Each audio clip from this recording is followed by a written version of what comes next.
¿Sí ven mi pantalla ahora sí? Sí, doctora. Sí, doctora. Espérenme, déjenla hago grande ahora. Y luego la ponemos así.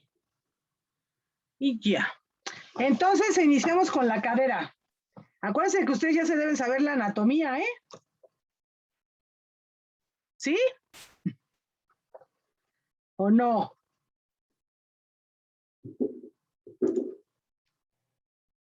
Sí. Listo, entonces, ¿sí me escuchan bien todos? Sí, doctora. Sí. Entonces quedamos que la cadera para fines de patología ortopédica es, ¿qué cosa es? ¿Qué la abarca, Alexa? La articulación entre la cabeza del fémur y el acetábulo. Exactamente, entonces la cadera, lo que consideramos cadera va a ser la articulación coxofemoral, que es el acetábulo, que es la concavidad, y la cabeza humeral. Ahora, ¿de qué se va a enfermar la cabeza? El otro día estábamos hablando de que la cadera ósea es primitiva si comparamos la capacidad que tiene de movilidad y la marcha y los daños articulares que presenta durante la vida. Los daños articulares que presenta son más que en otras articulaciones debido al tipo de articulación que es.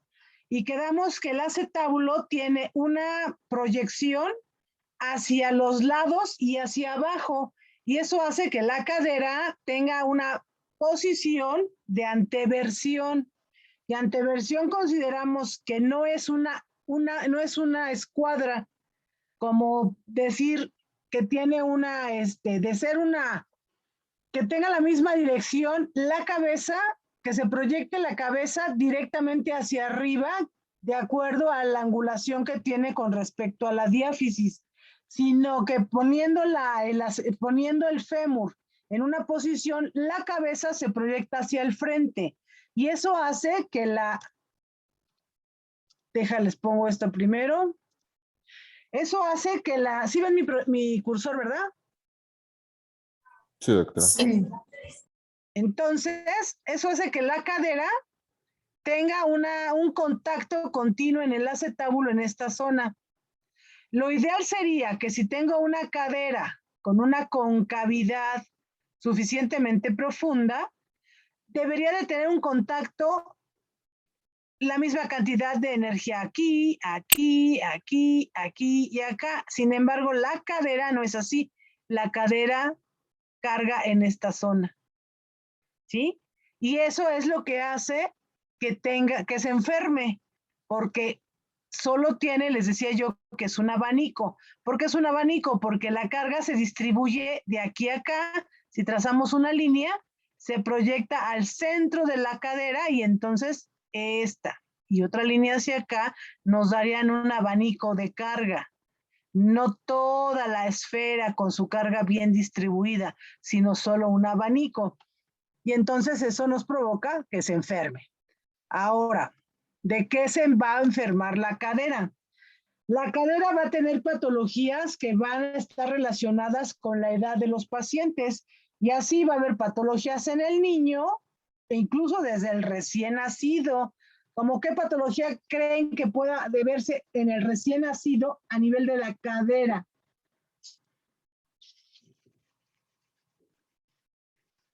¿Alguna patología que hayan escuchado alguna vez en la vida?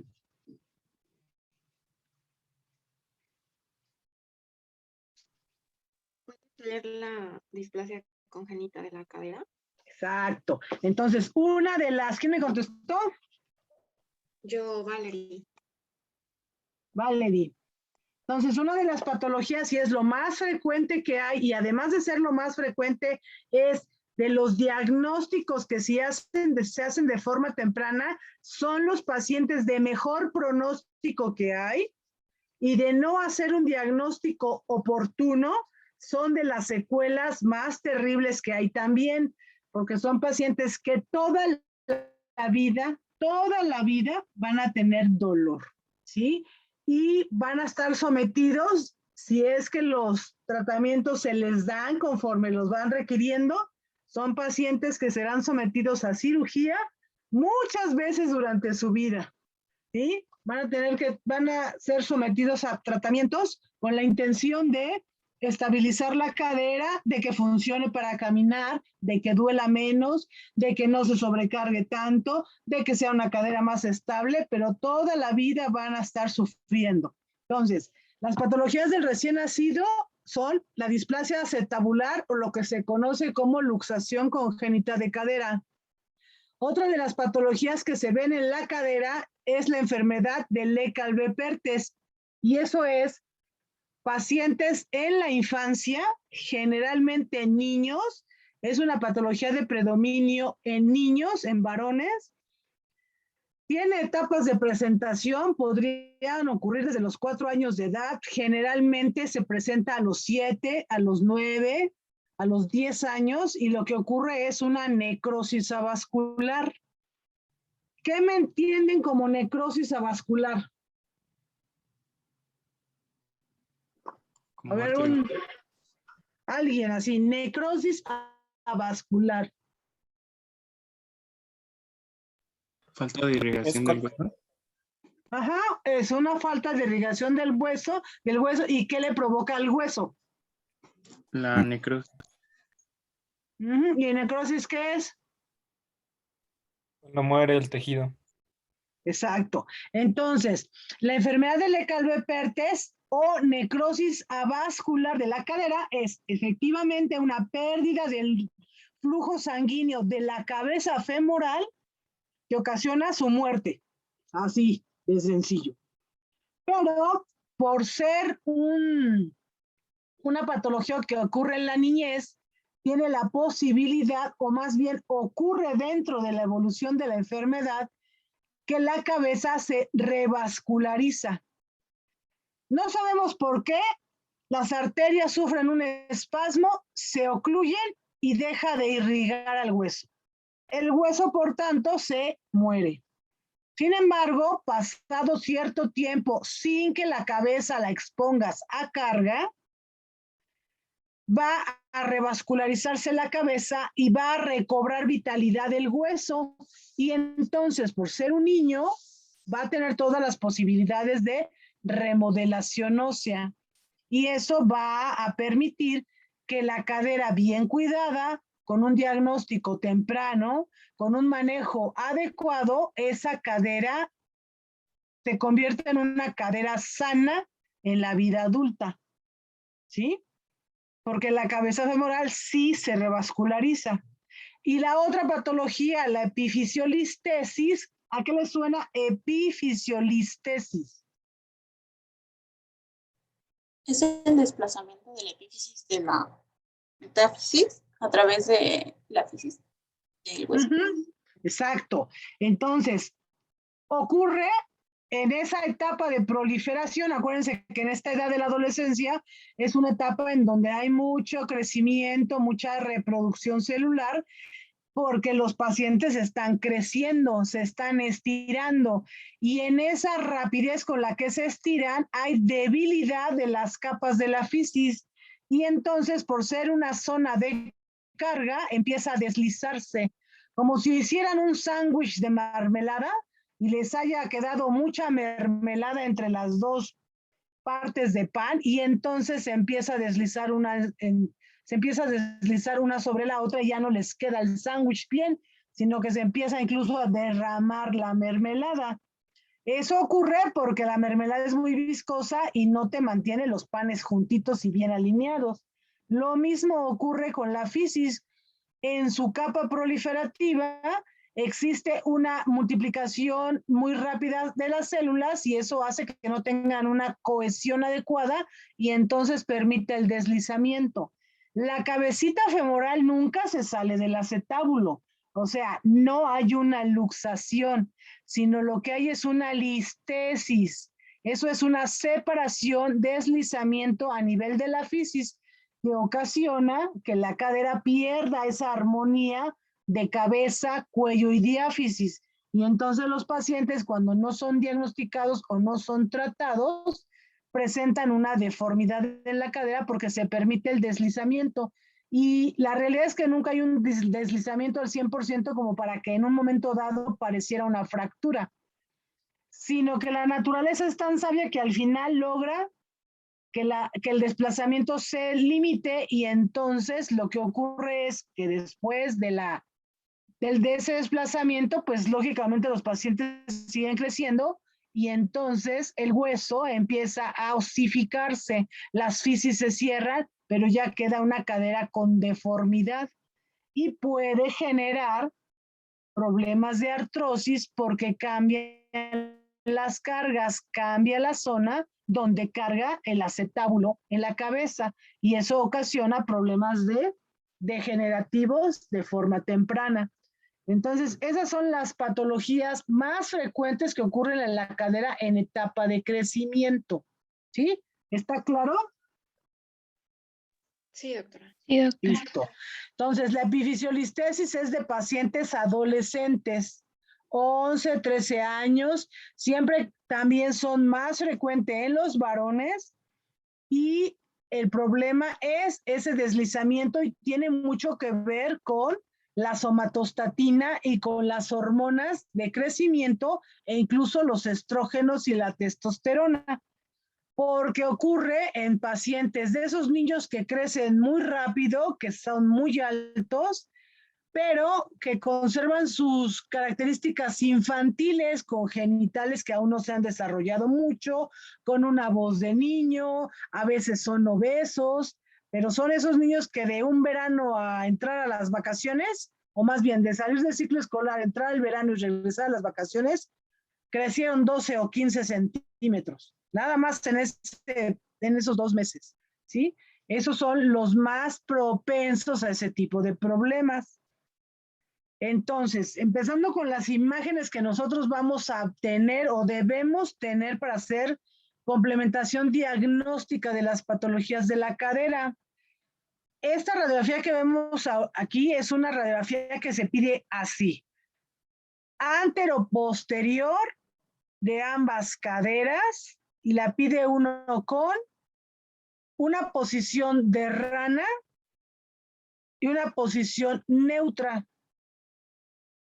¿Sí? Es la posición que debe de uno pedir las radiografías en los pequeñitos para hacer diagnósticos adecuados y completos de los pacientes con problemas de displasia acetabular.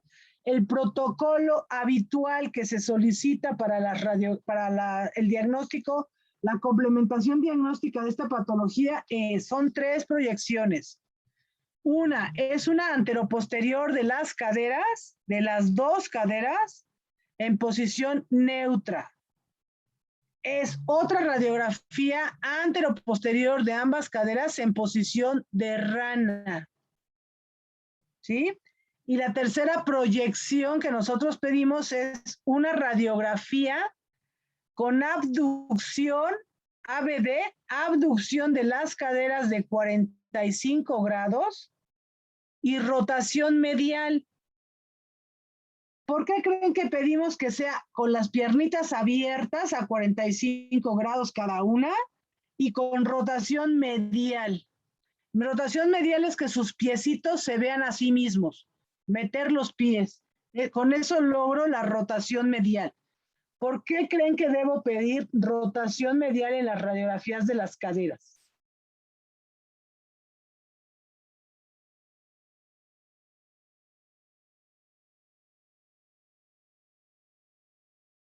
¿Por cómo va a girar el fémur junto con el acetábulo? Ah, ¿qué pasa con la cadera cuando yo doy rotación medial?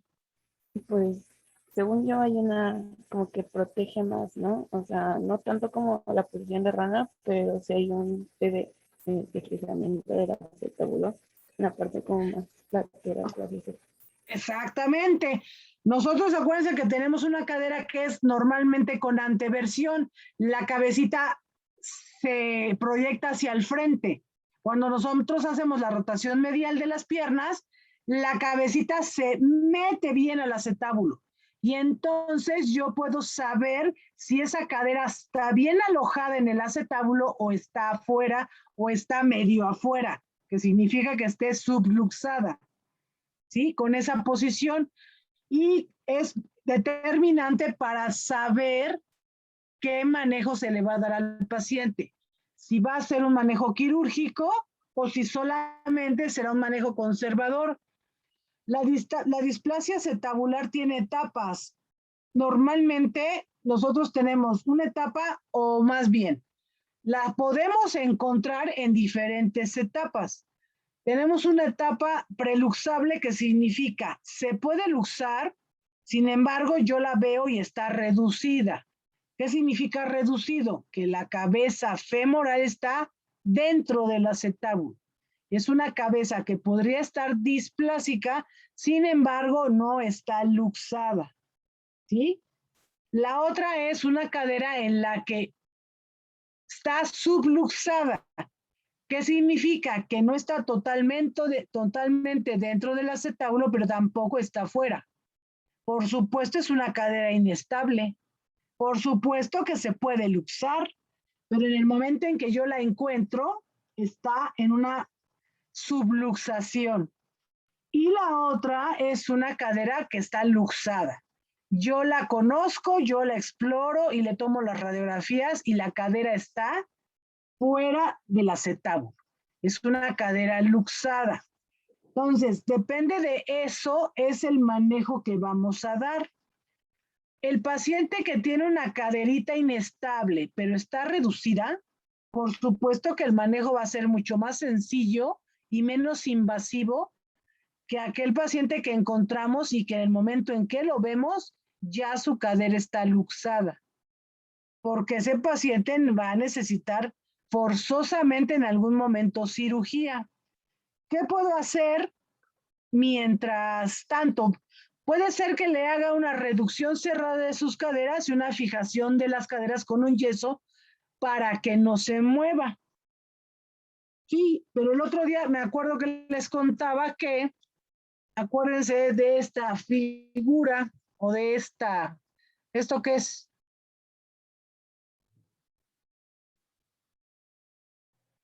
El rodete acetabular.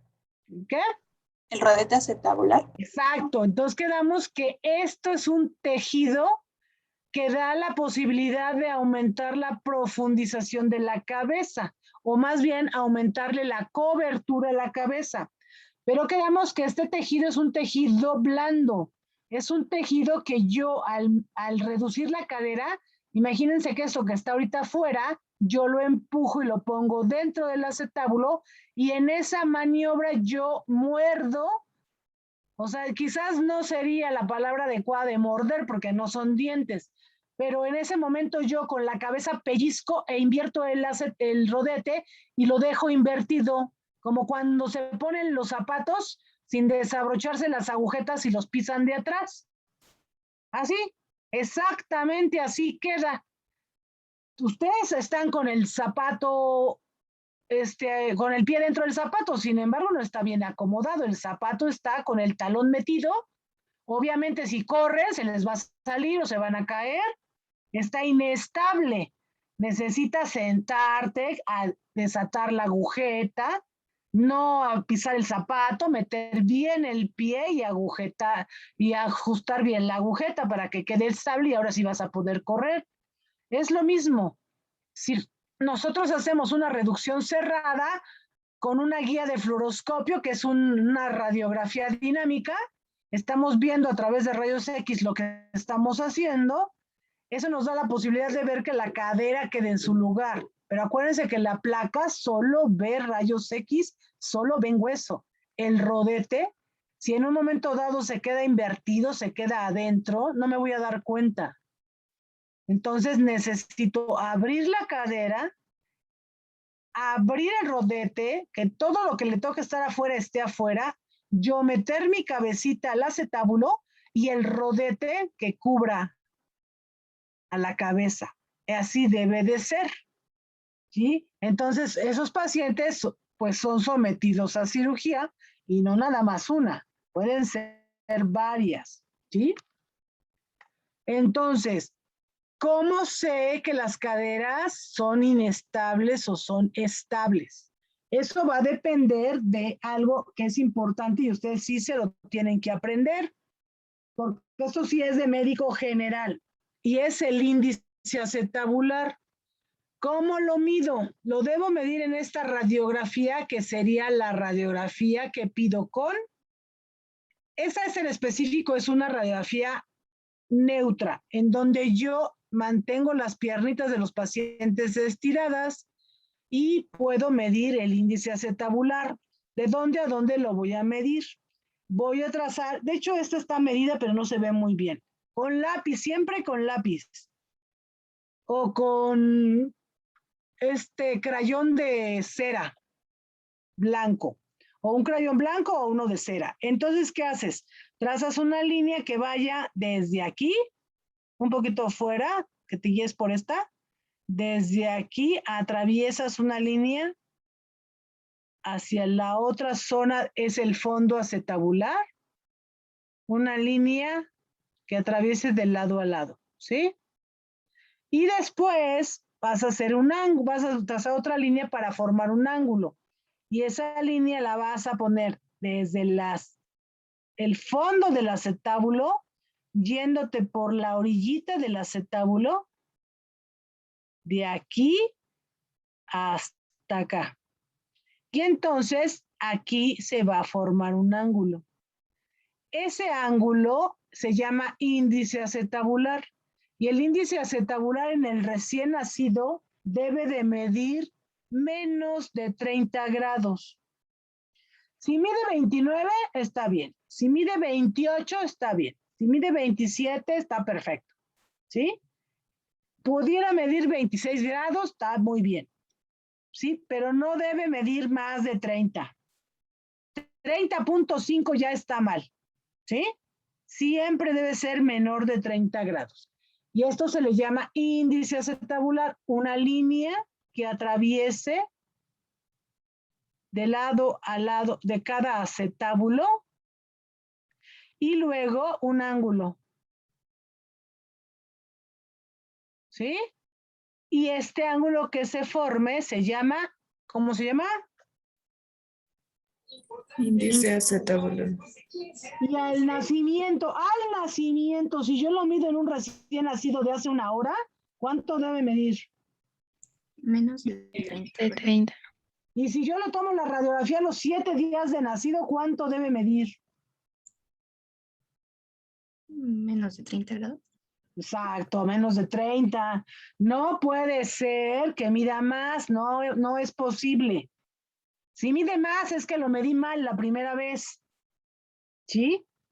Entonces, un índice acetabular mayor a 30 habla de una displasia acetabular. ¿Qué significa displasia?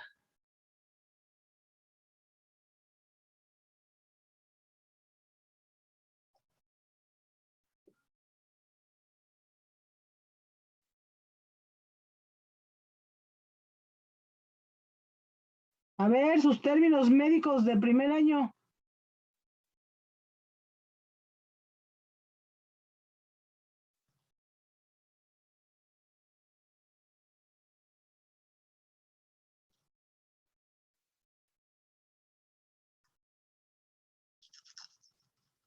¿Qué significa displasia? A ver, señor Google.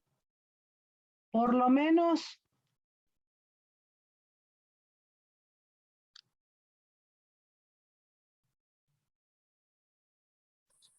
Presencia de células anormales en un tejido.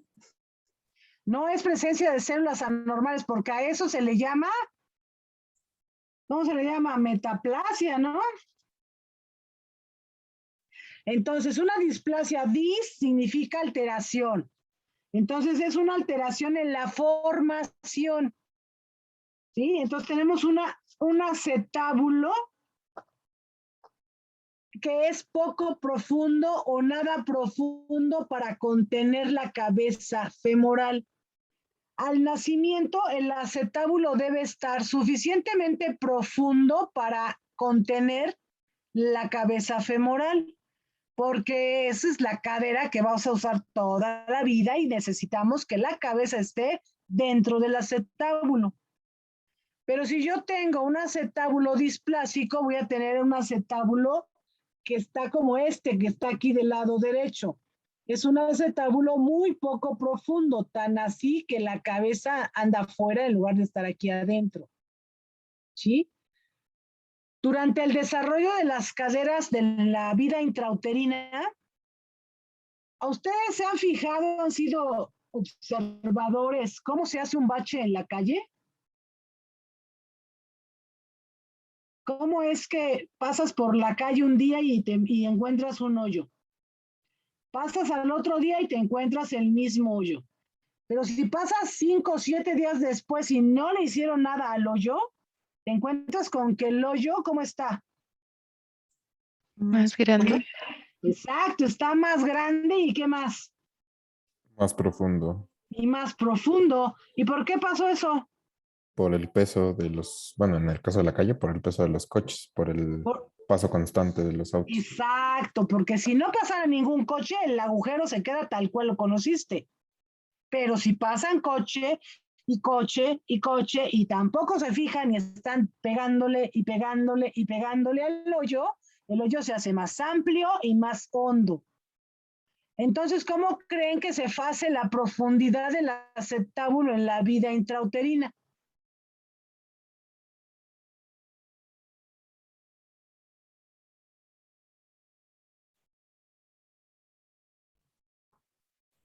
Por el crecimiento o formación de la cabeza del fémur.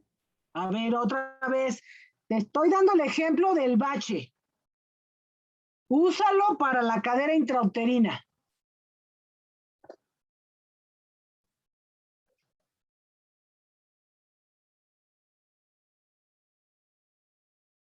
Puede ser por la compresión que pueda sufrir ¿La compresión de qué? del fémur. O sea, me refiero a que, por ejemplo, que no crezca adecuadamente y eso provoque que justamente tenga una compresión. No, otra vez. O no Es podría, el mismo efecto del bache, el mismo. no podría ser por la posición fetal. Está demasiado tiempo en esa posición. Ajá, ¿y qué pasa? Ay. Pues está demasiado tiempo, pues nomás 9 meses, no es tanto.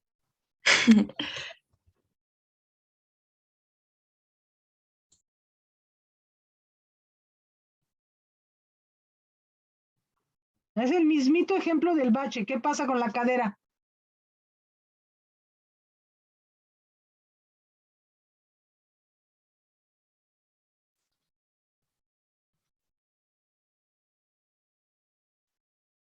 Pues el roce que tiene con los movimientos.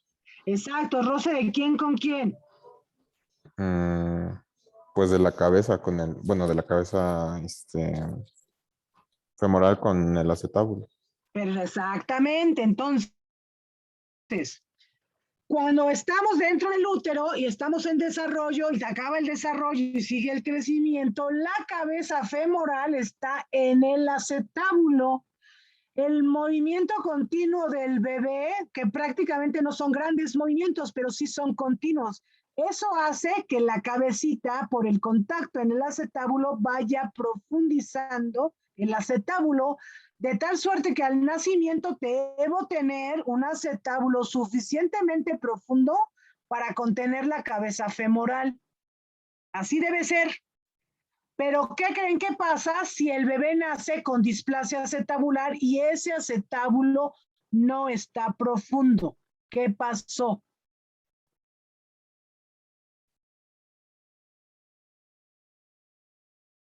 Ese hay un choque continuo, ¿no?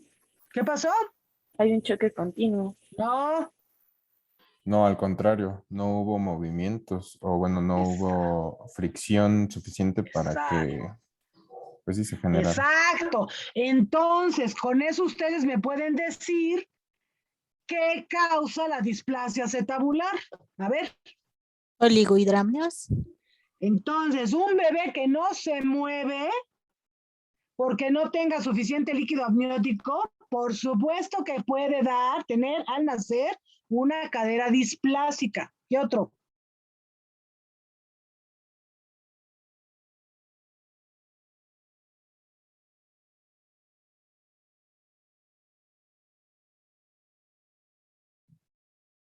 ¿A qué otra causa puede ser?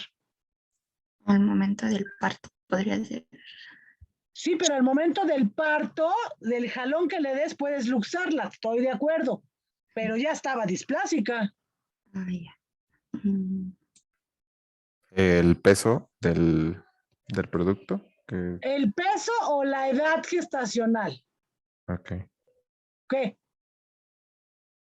Yo digo que el peso, ¿no? Porque pues eso no le permite tener gran movilidad. O bueno, sí, dentro de la Sería- cavidad uterina. O sea, si es muy grande o está muy chico. Sí es muy grande. O sea, O sea, sí tiene más peso, pues. si es muy grande, se mueve menos, sí, pero se mueve menos al final del embarazo. ¿Y en qué momento se forma la cadera? No se forma en el tercer trimestre, se forma en el primer trimestre. Entonces, los niños prematuros no tienen suficiente tiempo para formar un buen acetábulo y también pueden tener displasia acetabular. ¿Qué otro? ¿Puede ser un embarazo múltiple? Un embarazo múltiple, pero en ese caso, ¿por qué sería la displasia acetabular? Porque justamente pues hay más, o sea, no va a permitir que se mueva porque justamente va a haber otro. Entonces, pues es por eso. Como que la cavidad, Más que porque no se muevan porque hay otro, el problema ahí surge porque de ser tantos, seguramente van a ser prematuros y no van a llegar al final del embarazo. Entonces van a ser bebés muy pequeñitos que tampoco tuvieron el tiempo suficiente para formar una buena cadera. ¿Sí? Y otro de los factores que más bien está relacionado con tendencia familiar y también con las hormonas es que la displasia acetabular es más frecuente en las niñas que en los niños. ¿Sí? Entonces, con eso sabemos cuáles son las causas de la displasia y vemos que si son caderas que son inestables, solamente displásicas, pero están reducidas, el tratamiento es mucho más sencillo y mucho más corto en tiempo para que sanen y bien manejada una displasia acetabular es un paciente que se cura del problema, ¿eh? No le queda ninguna secuela, se cura. ¿Sí? ¿Está claro hasta ahí eso? sí, doctora. ¿Alguna duda? Segurísimo, ninguna duda de displasia.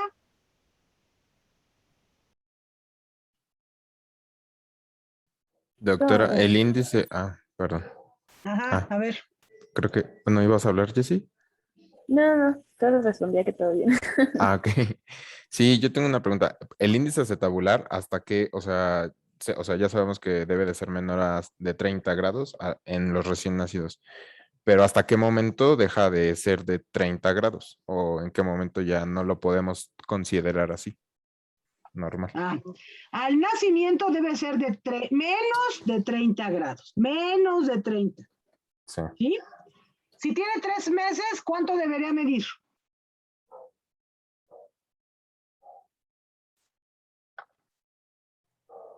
Igual menos de 30. ¿Cuánto? Igual menos de 30. Exacto, menos de 30. Siempre debe de medir menos de 30. ¿Por qué? Porque esta es una patología que vamos a diagnosticar al nacimiento. No se vale que el bebé tenga 3 meses y tú le estés diagnosticando la displasia en ese momento, porque ya es demasiado tarde. Entonces, a mí me importa que al nacimiento el niño tenga o la niña tenga menos de 30 grados de índice acetabular. Si al mes tiene 32 o 33 grados, estoy mal. o quien lo recibió no lo exploró, o te lo mandan con un retraso de 2 o 3 meses. ¿Sí? El paciente tiene que diagnosticarse al nacimiento, eso es lo ideal. Por supuesto que a los 3 meses debe de medir el índice acetabular menos de 30 y a los 6 meses igualmente debe de medir menos de 30, siempre debe de medir menos de 30. Ahora, si yo le voy a dar un tratamiento conservador porque tiene una displasia acetabular, pero la cadera no está luxada, ¿cuál es mi objetivo? Debo de tener 2 objetivos primordiales. ¿Cuáles serán?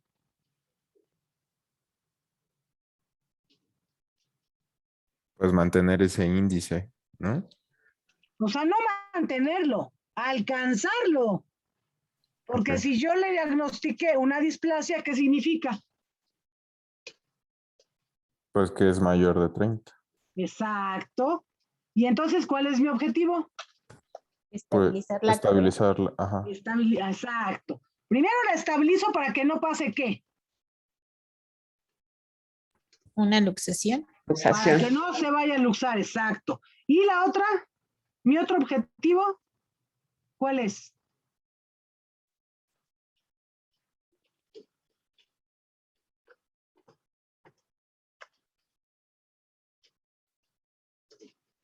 ¿Cuál es mi otro objetivo? Pues el ángulo, ¿no? Como tal, o sea, Exacto, recuperar el ¿qué? ángulo. Recuperarlo. O sea, yo debo de llevar a ese índice acetabular que sea menor de 30. ¿Sí? ¿Y cómo le voy a hacer? ¿Cómo se les ocurre que yo, de forma conservadora, eso significa que le puedo dar un tratamiento de fisioterapia o le puedo poner algún aditamento ortopédico con la intención de mejorar mi índice acetabular? Pero ¿cómo lo voy a lograr? Con una fijación. ¿Con una fijación estática o dinámica?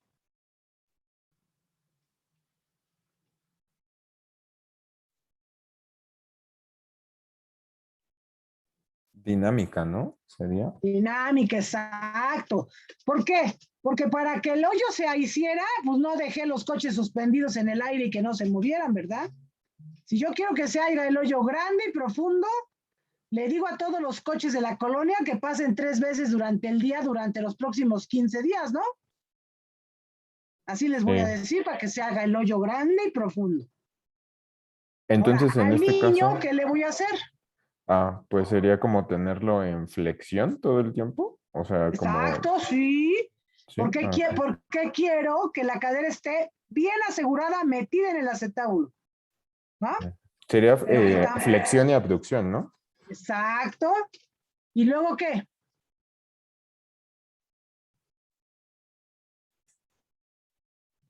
Pues bueno, o sea, manteniéndolo así, o sea, en posición, Exacto. sí, o sea, sin que se mueva, o sea, en flexión y en No, abducción. lo vas a tener en esa posición, pero no puede ser que no se mueva, sino cómo va a ser la profundidad del acetábulo. No, bueno, o sea, o sea, que se mantenga en flexión, en abducción, para Sí, minorar la inestabilidad. O sea, exacto. sí, ¿no? Entonces le debo de poner un arnés que le mantenga la posición de flexión y abducción, pero que sí le permiten cierto grado de movilidad para que ese muelleo que exista de la cabeza o de la cadera en el movimiento permita que se profundice el acetábulo, pero que también me cuide la posición y no se vaya a luxar en algún momento y yo no lo sepa. ¿Sí? Es justamente el objetivo. 2 objetivos es que el índice acetabular disminuya y que a los 6 meses, justamente a los 6 meses, y eso es ya como mi última oportunidad o mi último tiempo es que a los 6 meses logre tener un acetábulo profundo y eso significa que yo mida mi índice acetabular y el índice acetabular sea menor de 30 grados. Y el otro objetivo es que mientras se hace la profundización dinámica, porque esa es tarea del bebé, del niño o de la niña, que mientras se hace la profundización de su acetábulo, también se mantenga en una posición de seguridad. Y esa posición de seguridad justo es la posición que estás diciendo, que tenga las caderas en flexión y en abducción. ¿Sí? ¿Sí estamos Sí, de doctor. acuerdo? Sí. Bueno, entonces, cuando uno da tratamiento para la displasia acetabular en una cadera que solo es inestable, pero que no está luxada, es justamente lo que van a hacer. Mantener una posición de seguridad y dejar que la cadera se mueva, porque es la única posibilidad que va a tener de mejorar. De otra forma, se va a quedar displásico. Y entonces puede ser que la cadera se luxe. ¿Sí? ¿Está claro ahora sí? ¿Segurísimo que está claro? Y ya. Doctora, otra pregunta. Ajá. Entonces, en los recién nacidos, ¿se tiene que hacer la radiografía luego, o eso es a Sí. partir de su exploración?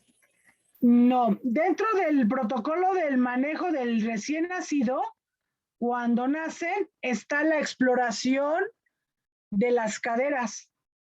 Y si existe duda porque tienes asimetría de los pliegues, porque sientes que la cadera no está en su lugar, porque al movimiento de la cadera la comparas con la otra y no se mueve adecuadamente, porque chasquea, hace cierto ruido, que a veces pudiera ser normal, pero en alguien desconfiado podría dudar de que esté reducida, entonces le pide su radiografía. Lo ideal en los pacientes que recién nacidos, en el manejo de más bien, en el seguimiento del recién nacido con probable displasia, lo ideal es hacerle un ultrasonido de las caderas.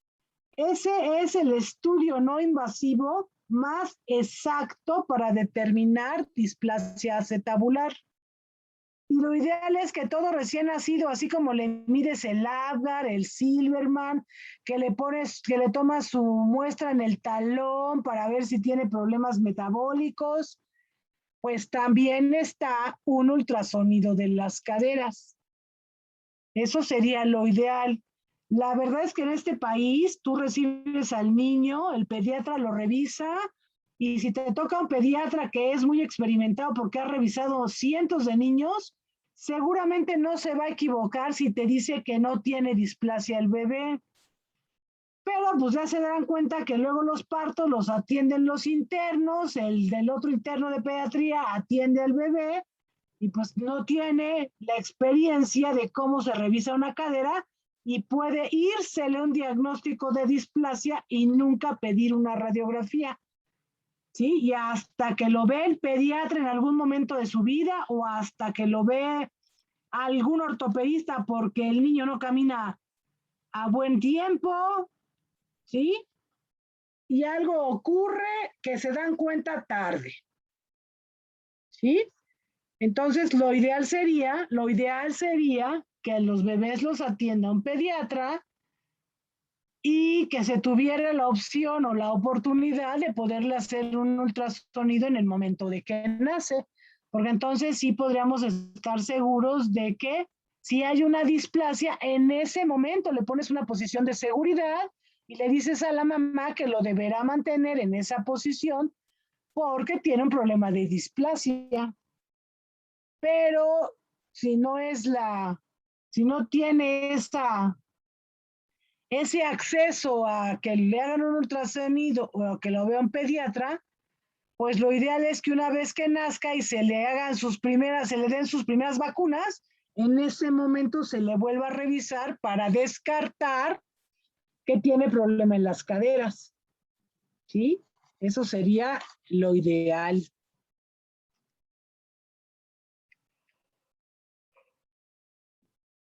Ajá, ¿estamos bien? Sí. Segurísimo, ninguna duda.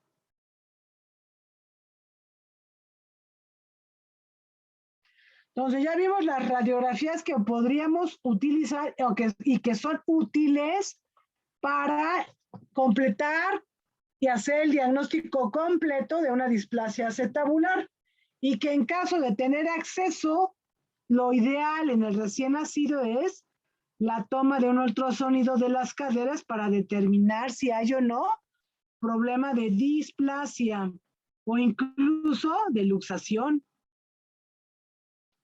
¿Sale? Sí, Listo. Ahora, vamos con el niño mayorcito. ¿Qué estudio debemos solicitar en caso de que tengamos un problema igualmente de la cadera, pero en un niño mayor? ¿Y por qué vamos a sospechar que tenemos un problema de displasia acetabular? ¿Qué creen que le pasa al niño cuando tiene un problema de necrosis vascular?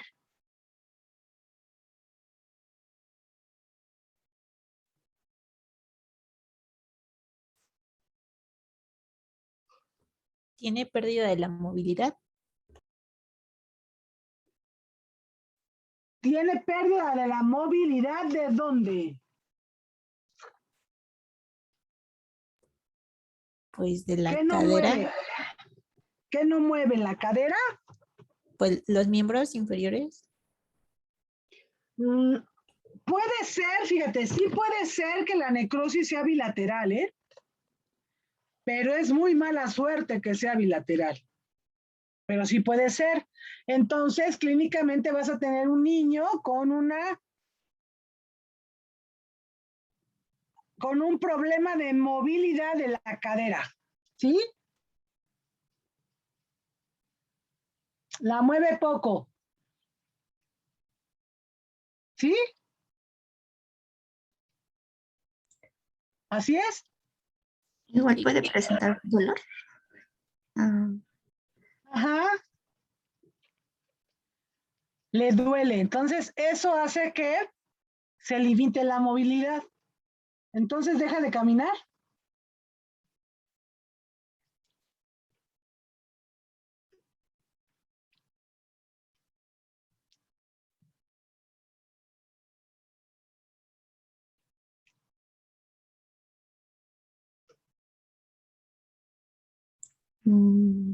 no, solo puede presentar dolor o cuando puede haber limitación al realizar la rotación interna o ¿cómo se llama? La abducción.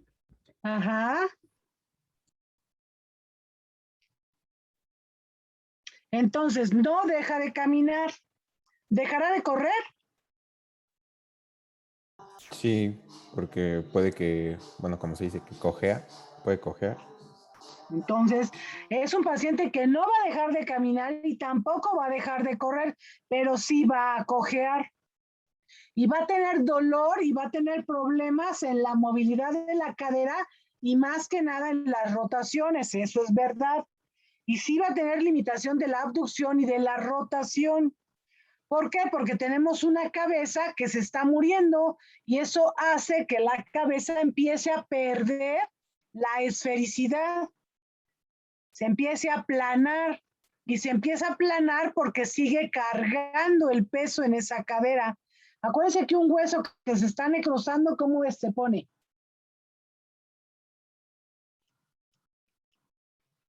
¿Cómo será el hueso si yo lo toco? ¿Cómo será el hueso que se está necrosando?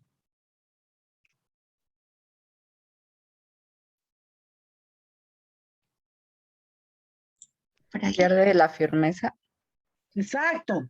Ya no es duro como es el hueso, se reblandece, se hace moronas, ¿sí? Y eso, si tú le sigues cargando peso, se va a aplanar. De hecho, así se llama la secuela de una necrosis vascular, se le llama coxaplana, porque si tú lo sigues dejando que cargue, también va a presentar su etapa de revascularización, pero va a quedar la cabeza plana. Va a perder su esfericidad porque lo dejaste cargar peso, o porque el diagnóstico fue muy tardío, o porque ni siquiera se le hizo el diagnóstico. ¿Sí? Entonces, si yo quiero ver una imagen radiológica de un paciente en el cual estoy sospechando que tenga una necrosis avascular, esta que ven aquí enfrente es la proyección que debo pedir, que es una radiografía anteroposterior de las dos caderas. ¿Sí? Y entonces yo veo en la cadera derecha, izquierda, sí, la cadera que tenemos a la izquierda, vemos que tiene un acetábulo bastante profundo. Tenemos una cabecita femoral convexa, o sea, está redonda. Tenemos esta línea negra, ¿qué es esto?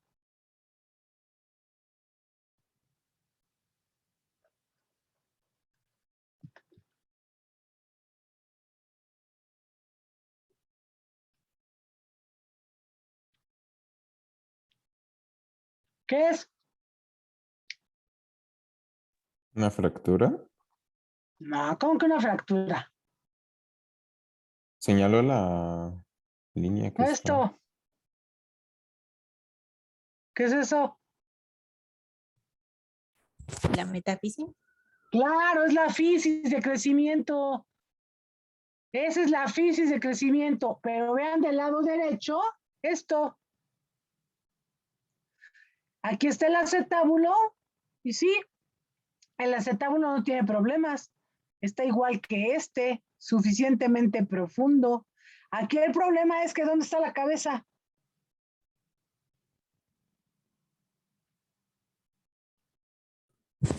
Ya está aplanada.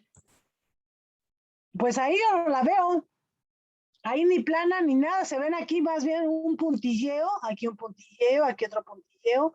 Todo esto es un puntilleo generalizado de fragmentación, o más bien, si yo veo que la cabeza se está necrosando, lo que voy a ver en la radiografía no va a ser calcio, no va a ser hueso, no va a ser una imagen blanca, porque se pierde. No voy a ver nada. Conforme va revascularizándose, por supuesto que el calcio vuelve a llegar a la zona y entonces voy a ver zonas de calcificación. Y aquí lo que yo veo blanco, pues son zonas con calcio, zonas con hueso, y eso me dice que esta cadera está en fase ¿de qué? Revascularización. Exacto. Si yo no veo nada, pues estoy pensando en que la cadera se necrosó. Pero si yo ya veo ese puntillo blanco, entonces significa que la cadera está recuperándose. Y es justo cuando yo debo de quitarle la carga al paciente. El paciente no puede cargar esa cadera, no puede caminar, no puede poner el pie en el suelo porque me aplasta la cadera. Necesito que use muletas, que no ponga el pie en el suelo, que no sí mueva la cadera, pero que no cargue. A ver.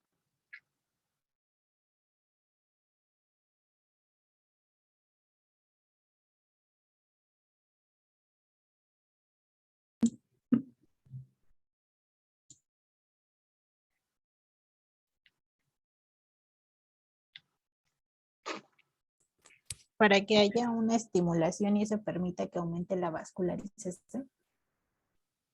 Otra vez, ¿para qué qué? Para que exista una estimulación y eso permita que haya vascularización. ¿Qué estimulación quiero? La que habíamos visto como, bueno, que los niños tienen este cartílago de crecimiento, entonces era como un deslizamiento. No, específicamente, ¿cuál es el objetivo también para esta cadera? No quiero que cargue, pero sí quiero que mueva. ¿Por qué?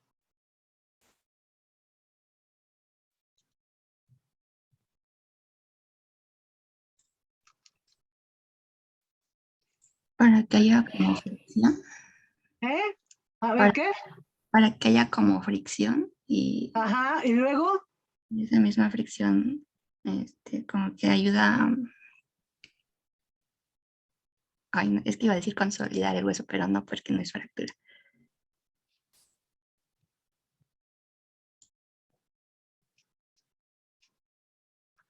A ver, ¿qué quiero que pase?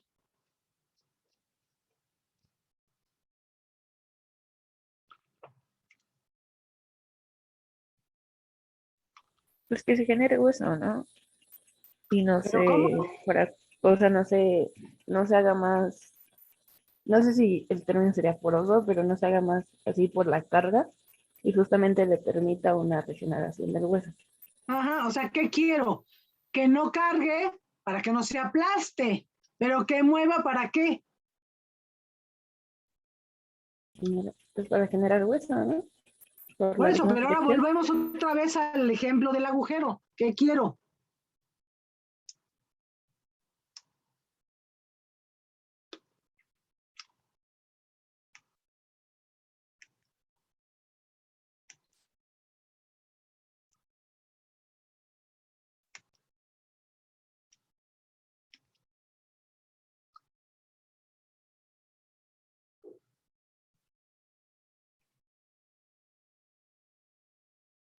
Sería, o sea, que se regenere, pero que a la vez también se aloje adecuadamente. Ajá, ¿y qué quiero que sea la cabeza? ¿Qué quiero que le pase a la cabeza? Que vuelva a estar vascularizada. ¿Y qué más? Que encaje en el acetábulo o Ajá, y entonces, ¿cómo va a encajar? con ese movimiento, ¿De qué forma? por ese movimiento continuo. Ay, ¿Cómo es la cabeza femoral sana?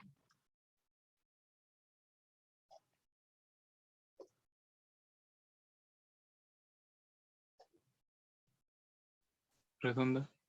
Redonda.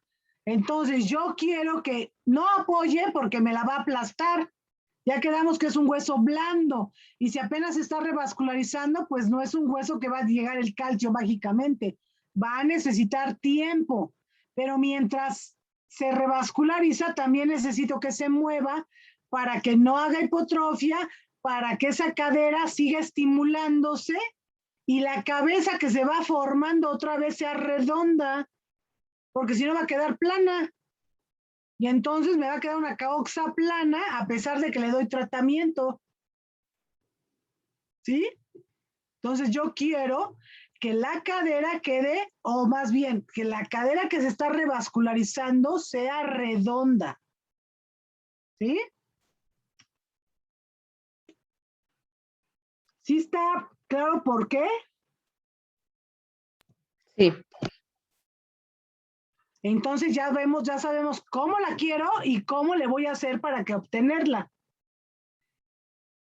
¿Sí? ¿Sí está claro?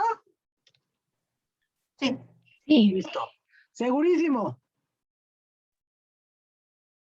Ahora, el manejo que se le da al paciente con necrosis avascular, pues no es de medicamentos, es solamente de mantener la posición, lo mismo que el bebé, en una posición de abducción y rotación medial, porque es la posición que ya conozco que mantiene mi cabeza femoral en el fondo del acetábulo.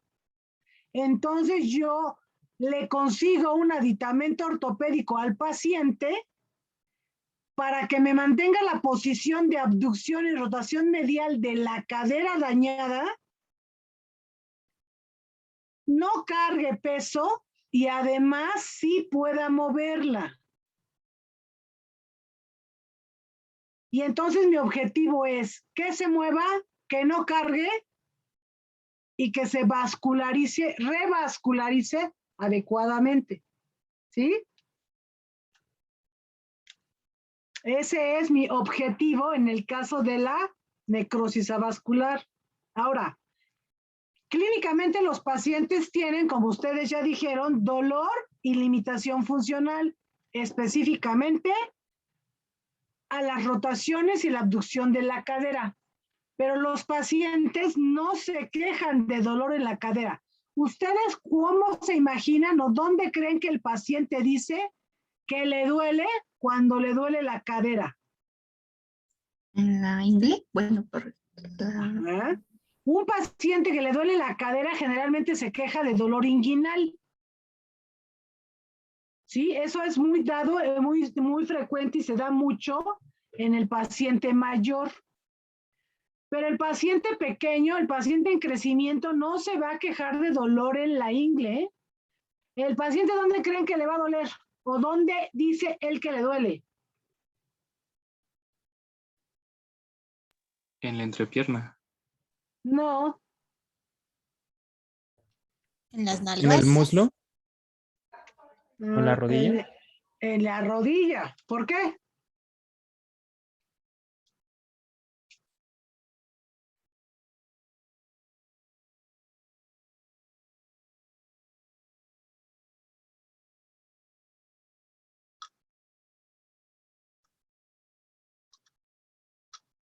¿Por qué en la rodilla? A ver, recuerden la anatomía. ¿Por qué le duele la rodilla? ¿Podría ser por un compromiso en el trayecto del nervio obturador? Exacto. Entonces, ese es un nervio que pasa por la cadera y llega hasta la rodilla. Entonces, los pacientes tienen un dolor referido. Ellos, si tú les preguntas y los observas cuando se quieren sobar, se soban la rodilla, se quejan de la rodilla. Y cuando corren, pareciera que la limitación funcional es en la rodilla. Pero no, es en la cadera. Entonces, tienen que ser muy observadores de esa sintomatología, o incluso la mamá te dice que dice que le duele la rodilla, es que se queja de la rodilla.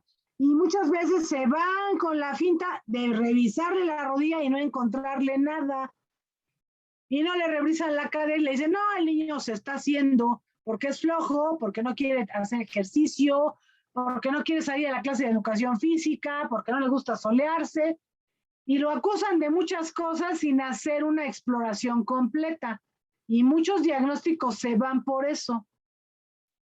¿Sí? Entonces, niño en prepuberto o puberto con dolor en la rodilla que claudica cuando camina y corre, hay que descartarle una necrosis avascular.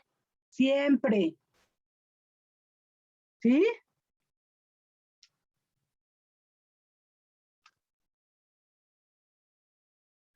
¿Dudas de esto?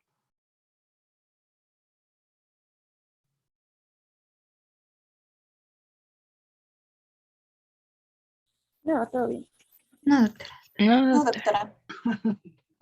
Ustedes todo bien, siempre. ¿verdad?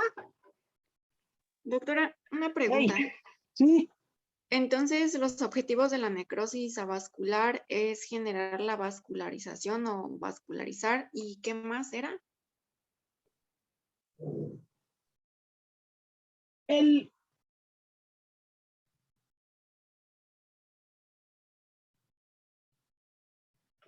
objetivo en este caso, el objetivo con estos niños es que no cargue, limitar la carga. Con el objetivo, o sea, yo voy a limitar la carga con el objetivo porque la revascularización de la cadera, yo no la voy a lograr, no la voy a provocar. Es una evolución natural de la enfermedad. Entonces, lo que yo voy a hacer es como cuando quieres llenar una presa. Tú no vas a hacer que llueva, pero cuando llueva, sí vas a hacer lo posible porque el agua se vaya a la presa y no se vaya al drenaje o no se pierda. Tú vas a hacer lo posible para que el agua llegue a la presa y tengamos agua cuando no haya lluvias. Ese es tu objetivo. Aquí es lo mismo. Tú no vas a hacer que el hueso vuelva a vascularizarse. Es parte de la enfermedad que se revascularice. Tu objetivo es que mientras ocurre esto, la cadera no cargue para que no se aplaste, para que no se aplane. Sí conserve la movilidad porque necesito que esa cadera se estimule con el movimiento para que la cabecita que se está revascularizando vuelva a ser una cabeza redonda y que además se mantenga dentro del acetábulo. ¿Sí? Ese es mi objetivo, o esos son mis objetivos. Una vez que la cadera se revasculariza a la vuelta de 9, 13 meses en promedio, el paciente va a volver a caminar y va a tener libertad de cargar su cadera y va a poder correr y caminar y jugar lo que quiera. Pero mientras se revasculariza, necesito cuidar que no se aplaste. ¿Sí? Sí, doctor. ¿Está clarísimo ahora sí? Sí. Listo. Ahora, ¿qué hacemos en la epifisiolistesis? Tenemos un paciente que se da un estirón rápido en la adolescencia o previo a la adolescencia y hay un deslizamiento de su fisis.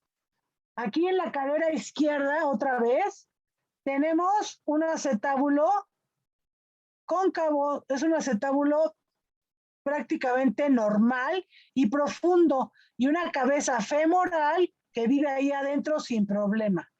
Tenemos esto, otra vez, la fisis de crecimiento, y aquí está la fisis de crecimiento del trocánter mayor, ¿sí? Ahí todo está bien.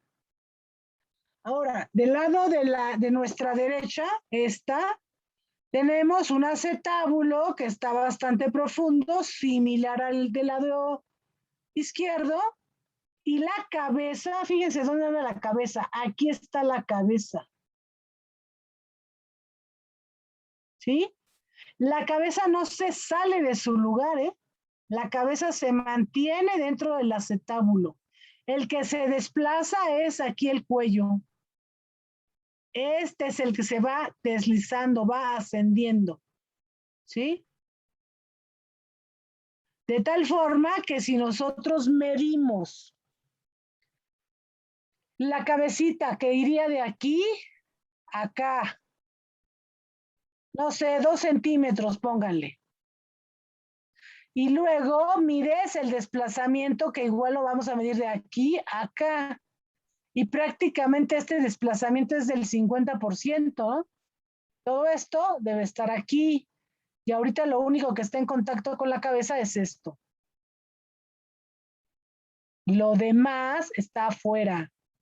Y a eso le llamamos epifisiolistesis.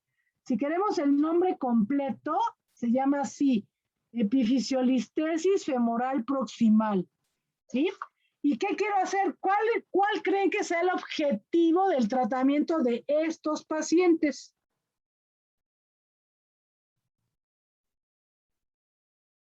Evitar que siga progresando el deslizamiento. Exacto. El objetivo es que una vez que yo detecto que se está deslizando, lo detenga. Mi objetivo no es regresar la zona desplazada a su lugar y fijarla con algo. Mi objetivo será que una vez que yo detecto el desplazamiento, lo detenga en ese momento, ahí donde está. ¿Sí? Porque se ha deslizado durante algunos meses de forma paulatina. Y si yo llego y la empujo y nada más la quiero reducir porque está muy desplazada, lo único que ocasiono es más daño a la fisis de crecimiento, porque como esto se da paulatinamente, pues también el organismo hace su tarea de producir células que fijen esa cadera. Entonces, no es conveniente hacer una reducción. Tal cual la encontré, así la voy a corregir. Así se va a quedar. Entonces, lo que hago es algún manejo que me mantenga la posición y lo que hacemos es ponerle un par de clavos. Con 2 clavos es suficiente para mantener la posición. Ahora, ¿qué creen que debo hacer con la otra cadera?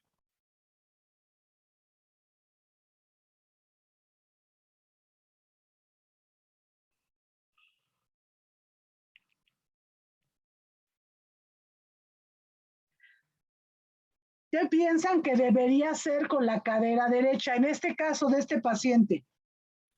Lo mismo, porque, o sea, de todas formas él va a seguir teniendo el crecimiento. Entonces, igual le podría afectar, no estoy muy segura.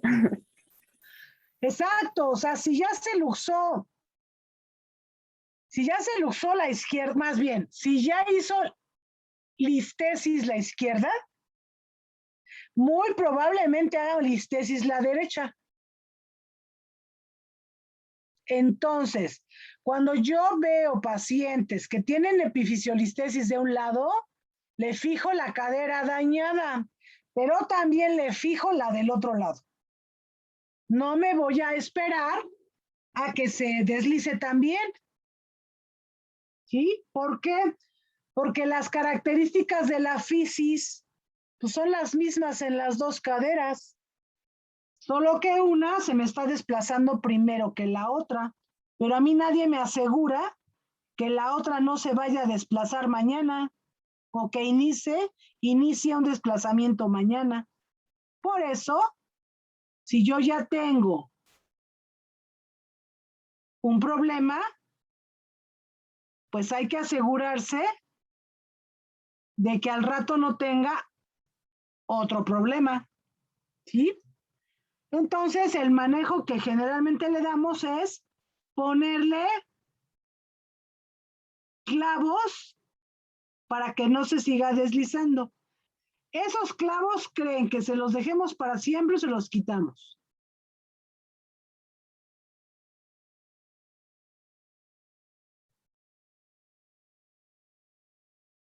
Se quita, ¿no? Cuando ya Sí, deja de crecer. ajá, exacto. Entonces, ¿cuándo se los quitamos? Pues dependiendo si es mujer o hombre, ¿no? ¿Eh? O sea, cuando Dijiste, ¿no? Ajá, cuando ya deje de crecer. Exacto. Entonces se los dejo hasta que la fisis se cierre. Y una vez que la fisis se cierra, ahora sí, tengo toda la libertad para quitarle los clavos. No antes. ¿Por qué no antes? Porque puede seguir habiendo desplazamiento, porque sigue en Exacto. crecimiento. Sí, porque yo lo único que estoy haciendo es fijando con clavos. No le estoy haciendo nada a la fisis. No le estoy dando ningún tratamiento como para que la capa proliferativa de la fisis ya no se deslice, ya no tenga crecimiento y desarrollo celular. No, solamente estoy limitando ese movimiento, ese problema mecánico. Entonces, lo del material que ponga, sí lo voy a retirar, pero cuando termine de crecer, cuando el problema haya desaparecido. ¿Sí?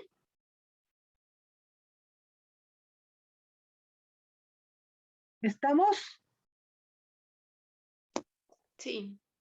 Ahora, una vez que lo diagnostico, tiene una epifisiolistesis, le doy tratamiento y el tratamiento consiste en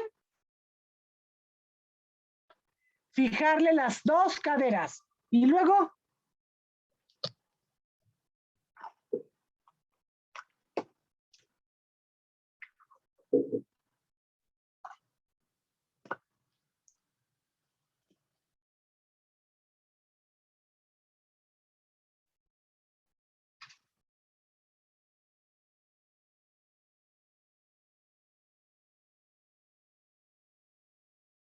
¿qué hago? Que no camine, que sí camine, que ¿qué hago?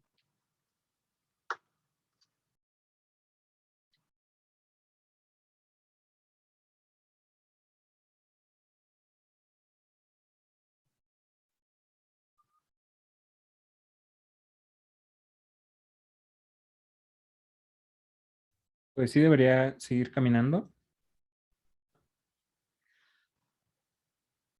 Claro, yo no le voy a limitar la marcha porque lo que hice fue ponerle un par de clavos para que esa cadera no se deslice.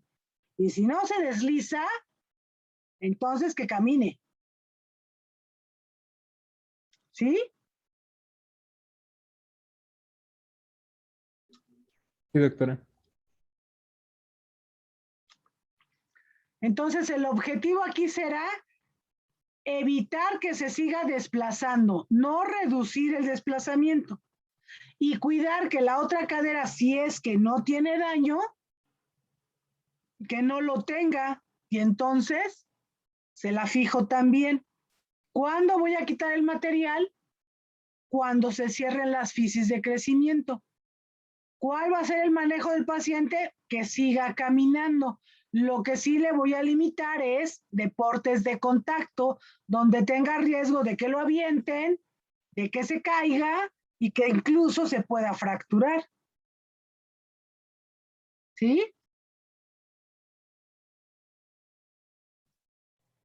Doctora, ¿me podría repetir los objetivos? Era no reducir el desplazamiento y ¿qué más? Ajá. El objetivo va a ser limitar el desplazamiento. Lo que ya se desplazó, ya se desplazó. A eso no lo voy a reducir. Se va a quedar así. Voy a limitar que se siga desplazando. Voy a permitir que camine y que realice la movilidad normal o habitual. Y lo que sí voy a evitar es que tenga ejercicios o deportes de contacto en donde tenga riesgo de caerse y fracturarse o de que lo empujen o que lo avienten. Gracias. ¿Sí?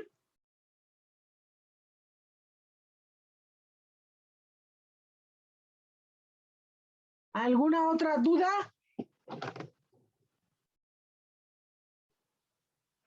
¿Ninguna?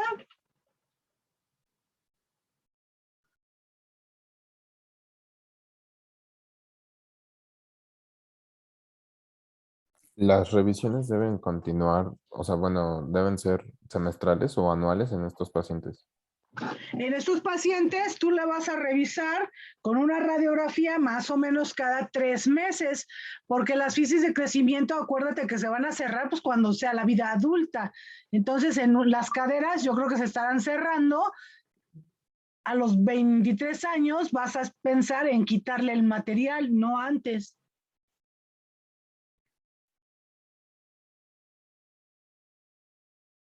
De acuerdo. Gracias. ¿Sí?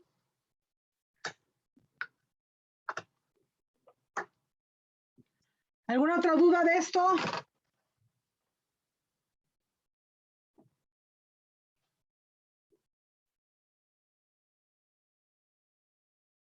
No.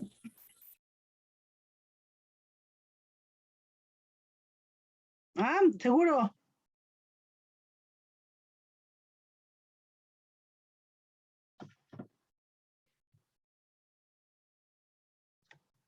Listo. Ahora, ¿qué le estudias? Así, no lo vamos a terminar, pero por lo menos empezamos. Eso es en cuanto a las patologías de la cadera en el paciente en crecimiento. Pero ¿qué le estudias a una cadera adulta? Más bien, ¿de qué se enferma una cadera adulta? También puede ocurrir una necrosis avascular.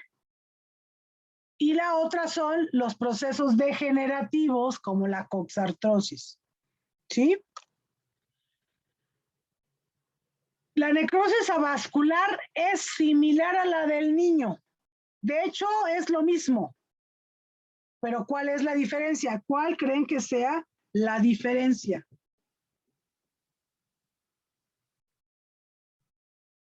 La revascularización. Exacto. ¿Qué pasa ahí?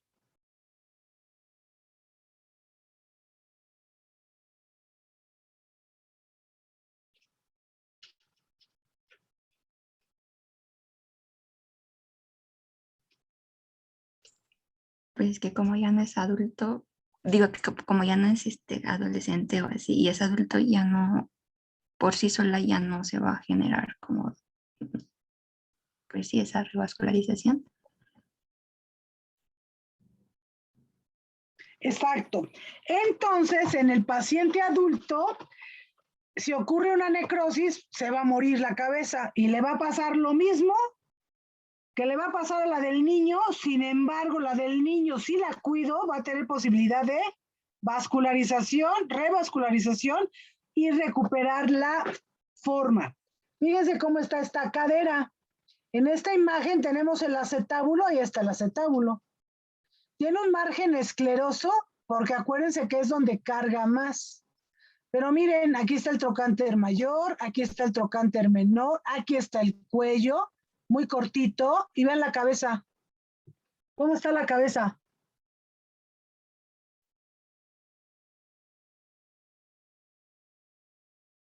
¿Cómo la ven? ¿Plana? Está plana. Es una coxa plana. Entonces, al adulto le ocurre que la cabeza se muere. Por supuesto, el hueso pierde su dureza, se empieza a desmoronar y el paciente sigue cargando y empieza a aplastarse. Es así, literalmente se aplasta. Y ese aplastamiento, conforme pasa el tiempo, acuérdense que si sometemos el hueso a carga, va a formar más hueso. Pero es un hueso que es de mala calidad, es un hueso muy duro y ya no tiene cartílago articular. Entonces lo que tenemos es una cabeza muy deforme, muy plana y muy esclerosa. Vean, es un hueso muy duro y muy blanco. Estas cabezas o estas caderas duelen mucho porque para que la función de la cadera se lleve a cabo normalmente o de forma, digamos, fisiológica es que sea una concavidad y esto una convexidad. Si yo tengo la concavidad y esto esté plano, obviamente esto tiene mucha fricción con el acetábulo y me desgasta el acetábulo y también me desgasta la cadera y por supuesto que se pierde el cartílago articular. Y lo que fue inicialmente una necrosis se convierte también en una artrosis, porque una vez que se pierde el cartílago articular y que empieza la fricción directa de hueso con hueso, ocurre la artrosis. ¿Sí? Entonces son de las patologías frecuentes que ocurren en los pacientes adultos, relacionados directamente con uso de medicamentos de forma prolongada. Se ha dado mucho con el uso de esteroides, con el uso de tetraciclinas que generan necrosis avascular. La otra es pacientes alcohólicos y los fumadores crónicos. ¿Sí? Son pacientes que tienen tejidos mal oxigenados, mal nutridos y que pueden desencadenar una necrosis avascular y de no cuidarse, de no manejarse, ocurren las secuelas como la coxa plana del adulto. ¿Sí?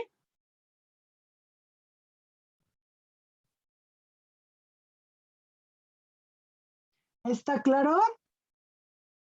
Entonces, esa es una de las patologías del paciente adulto. Ahora, la otra, la artrosis. La artrosis como tal, como término coloquial o término que te dice el daño de la articulación, es un degeneración articular. La degeneración puede darse de forma primaria por un envejecimiento articular o de forma secundaria porque previamente ocurrió una fractura, porque previamente hubo material por alguna fractura que ocasiona la fricción y eso la artrosis, por una secuela de alguna lesión que dejó incongruencia articular o alguna lesión que directamente lesionó el cartílago articular. Todo lo que quieran que produzca el envejecimiento articular, la pérdida del cartílago articular y consecuentemente el roce directo de hueso con hueso que genera la pérdida de los espacios, la esclerosis del hueso y en grados mayores o en grados más severos, el que se formen geodas o agujeros en el hueso que producen dolor. ¿Sí? Y sí, la vamos a dejar hasta aquí, en la artrosis. ¿Sale? ¿Dudas hasta aquí?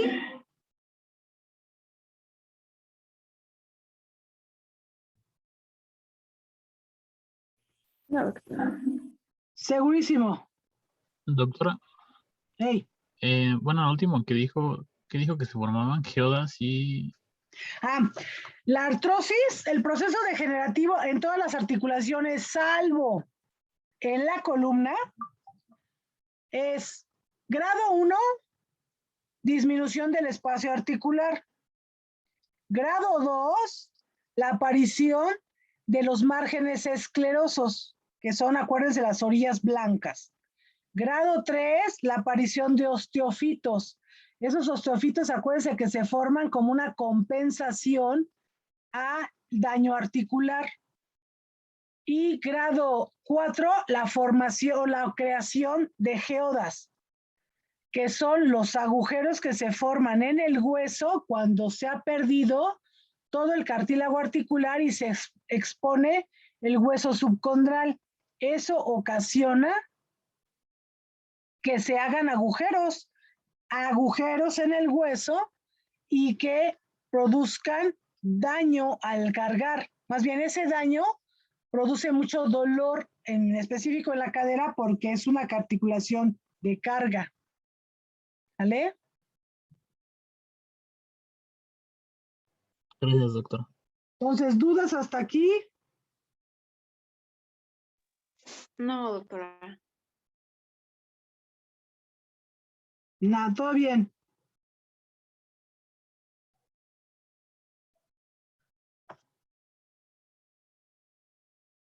Listo, chicos, entonces, a ver, déjame quito esto.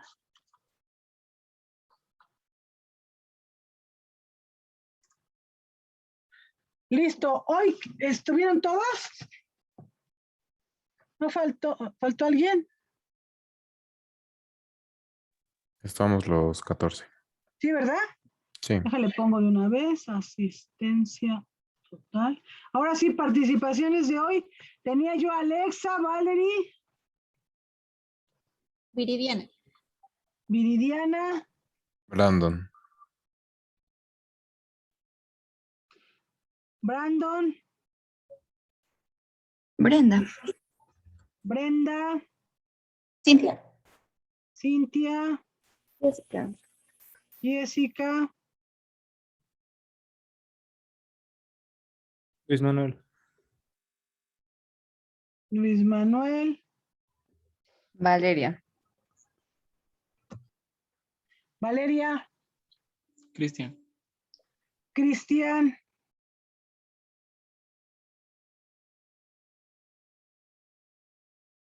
¿Ya? Listo, entonces. Terminamos cadera el martes y le seguimos con la rodilla. Y yo creo que sí, bueno, espero que acabemos. Ok, doctora. Gracias, doctora. Muchas Buenas gracias, noches. doctora. Bye, chicos. Excelente fin de semana.